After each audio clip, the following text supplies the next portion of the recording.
Kung lolokohin ka ng partner mo, choice na yon. At kahit anong bantay na gawin mo, kung gusto niyang manloko, gagawa at gagawa siya ng paraan. Kasi alam mo kung bakit? Una, loyalty is a choice, not a rule. Pwede mong bantayan ang phone niya, pwede mong alamin lahat ng galaw niya, pero kung pipiliin niyang lumande, magagawa at magagawa niya. Kasi ang katapatan, hindi napipilit, kusang ibinibigay yan. Pangalawa, contentment cannot be taught. Hindi mo pwedeng turuan ng tao na makontento. Dapat dala niya na yun bago pa siya pumasok sa relasyon.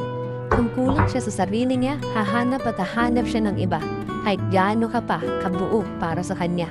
Kasi sa totoo lang, hindi trabaho ng partner ang punuin ng butas na dapat siya mismo ang nag-aayos.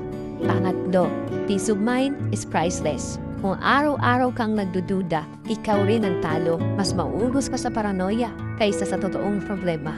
Mas okay na makita mo ang katotohanan ng mas maaga kaysa sirain mo ang sarili mo sa kakabantay sa kanya. Kasi kung lolokohin ka, lolokohin ka. Pero kung hindi, swerte mo. Kasi nahanap mo yung taong marunong makontento. Remember, yung tatlo, loyalty is a choice. Contentment cannot be taught. Peace of mind is priceless. Kaya wag mong gawing trabaho ang pagbabantay kasi kung loyal siya, hindi mo kailangang bantayan. At kung hindi, mas mabuti nang makita mo agad kaysa masaya ng buong puso mo, buong buhay mo sa maling tao.